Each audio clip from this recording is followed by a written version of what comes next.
Cek. Oke Bang, gimana Bang? Alhamdulillah saya tadi sudah ketemu dengan Pak Kanit.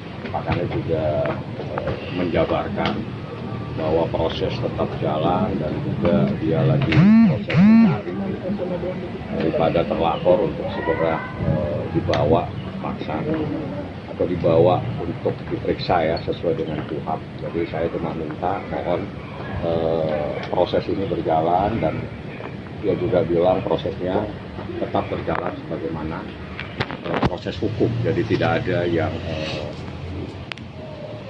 diperlakukan istimewa.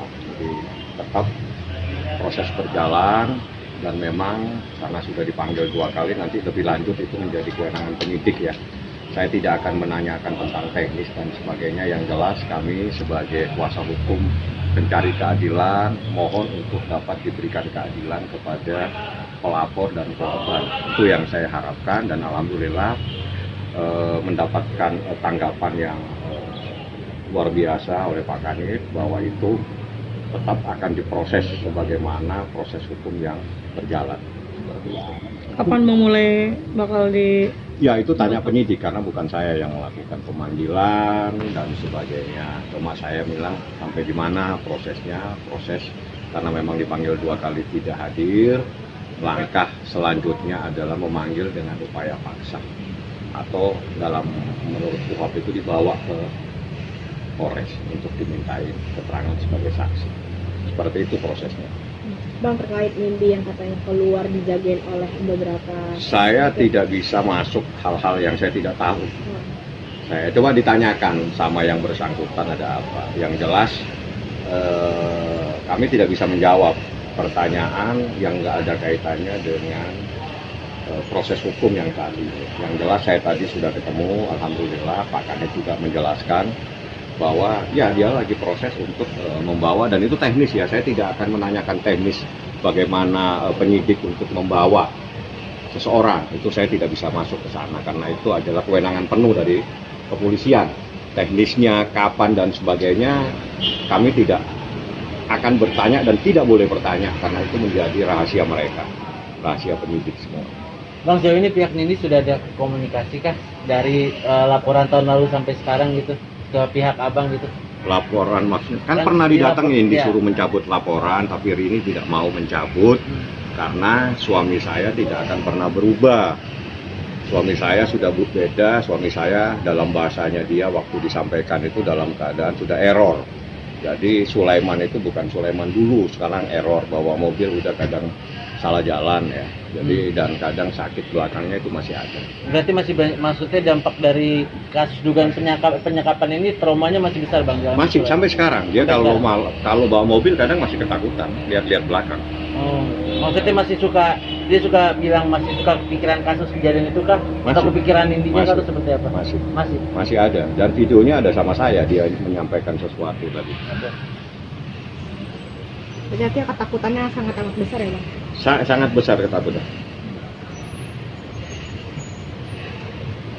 Nama saya Sulaiman. Saya ingin menyampaikan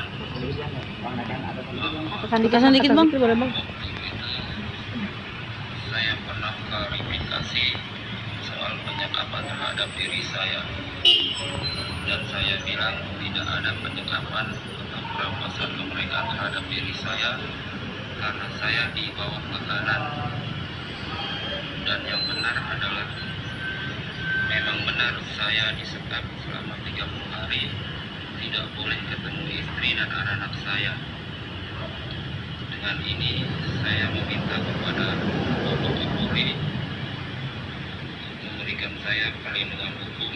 Sampai saat ini saya masih trauma dan ketakutan karena di samping penyekapan itu saya dapat pemukulan, ditendang dan kepala saya ditutup dengan kain hitam.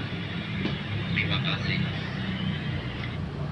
Ya ini yang bersangkutan ya. Jadi kalau dibilang bahwa tidak ada penuntutan, keluarga, istri, Sulaiman semua minta proses ini tetap diproses dan ditindaklanjuti dan saya serahkan sepenuhnya kepada penyidik. Saya pikir itu yang terpenting, kami percayakan sepenuhnya kepada penyidik Polres Metro Jakarta Selatan. Bang, selama setahun ini Soleman sempat menerima teror nggak sih Bang dari diduga pihak Nindi ya atau seperti itu? Saya sepertinya, tapi saya tidak pernah bertanya. Yang jelas saya pernah hari Jumat, saya tanggalnya lupa, saya menemuin Pak RT. Karena Selain yang didatangi sama orang yang tidak saya dikenal, tidak gitu? tanya lagi. Oh gitu. Yang jelas kalau hal-hal gitu nanti saya coba akan tanya kembali. Yang jelas saya mohon dan saya serahkan sepenuhnya kepada penyidik, proses lebih lanjut, teknis dan sebagainya. Kami sebagai pengacara tidak bisa masuk untuk mencampuri proses teknis-teknis untuk memeriksa dan sebagainya. Bang, ada pendampingan secara psikologis terhadap korban karena kan indikasinya kan trauma ya Bang ya, untuk kemana-mana pun. Ya sebetulnya itu perlu dilakukan nanti lebih lanjut. Yang jelas sekarang dia bekerja itu kadang sudah nggak bisa bawa mobil ya, karena kadang kalau harus ke kota A malah ke kota B, dan itu disampaikan oleh istrinya, bahkan juga lupa sama anaknya kadang, karena yang dampak pemukulannya di belakang, dipukul di belakangnya, dan itu ada saksinya. Siapa yang memukul ada saksinya. Masih ini intens untuk berobat Bang? Oh, saya nggak nanya kalau berobat. Yang jelas visumnya itu ada 2 visum dan semua ada di penyidik. Kalau orang tanya apa yang terjadi, tanya ke penyidik. Ya, karena tidak mungkin penyidik melakukan proses hukum kalau tidak ada visum. Jadi kalau ditanyakan visum kepada saya nggak punya visum karena yang punya visum penyidik. Oke. Oke, ya. Terima kasih, Bang.